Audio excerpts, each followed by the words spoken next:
இப்போ துருவ விக்ரம்க்கு வந்து ஒரு பொண்ணை பார்த்து கல்யாணம் பண்ணணும்னு போனாங்கன்னா, பொண்ணு குடுக்குற பேரண்ட்ஸ் யோசிப்பாங்களா? பண்ண மாட்டாங்களா? அந்த பொண்ணே பயப்படும். ஐய்யய்யோ! அனுபவமா சொன்னாங்களே, இவரு இப்படிதான் இருக்காருன்னு அந்த பார்வையிலேயே இருப்பாங்க. பட் அது வேண்டாம். ஒரு விஷயத்த நீங்க சொல்லிட்டீங்க. இப்ப என்னன்னா பெண்களுக்கு வந்து ஏதோ ஒரு சம்பவம் நடந்தது அப்டின்னா, நெறைய பேர் சப்போர்ட்டுக்கு வந்துறாங்க. சங்கங்கள் இருக்கு. இதுல என்ன ஒரு குறிப்பா பார்த்தீங்கன்னா, ஆண்கள் பாதுகாப்பு சங்கம்னு வந்து ஒரு குரூப் ஒண்ணு ஆரம்பிச்சாங்க. ஆரம்பிக்கப்பட்டு அத ஒரு ஒரு நடிகர் ஓப்பன் பண்ணாரு. ஆனா அது அது எந்த அளவுக்கு இயங்குதுன்னு இப்ப தெரியல நமக்கு அத. அதனால நீங்க ஒரு விஷயத்த சொல்லிட்டீங்க, வெளியில வந்துட்டீங்க.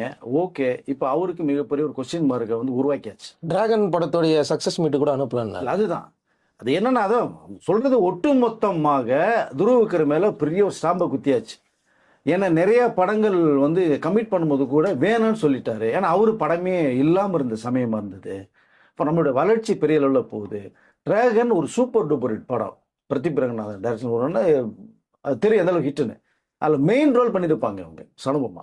இப்ப அதனுடைய சக்சஸ் விழாவுக்கும் கூட என்னால முடியல. ஸோ கலந்துக்க முடியல. வேணான்னு சொல்லிட்டாங்க. அப்படிங்கிற விஷயத்தையே சொல்றார். அடுத்த படம் கமிட் பண்ணும்போது கூட நீ இனிமேல் நடிக்க வேணாங்கிற மாதிரி சொன்னாங்க. அப்படிங்கிற விஷயமும் வருது. காஸ்டியூம்ல ரொம்ப டார்ச்சர் பண்ணாங்க. பேசக்கூடாது. ரசிகர்கள்ட்ட பேசக்கூடாது. டோட்டலா வந்து ஒரு ஹவுஸ் அரெஸ்ட் மாதிரி இருந்த ஒரு சூழ்நிலை. இப்ப நான் அவர்கிட்ட தப்பிச்சு நான் வந்துட்டேன். என்னுடைய வாழ்க்கையை தேடி நான் வந்துட்டேங்கிற விஷயத்த இப்போ சொல்ல வர்றாங்க. ஆனால் நீங்க அந்த லைஃப்குள்ள போறதுக்கு முன்னாடி யார்ட்டையாவது நீங்க கேட்டீங்களா? டிஸ்கஷன் பண்ணீங்களா? போகாம போனீங்க. நீ ஒரு வாழ்க்கையை தேடி நீங்க தான் போனீங்க. அதுக்கு நீங்க மட்டும் தான் முழு பொறுப்பாக முடியும். வேற யாரும் பொறுப்பாக முடியாது.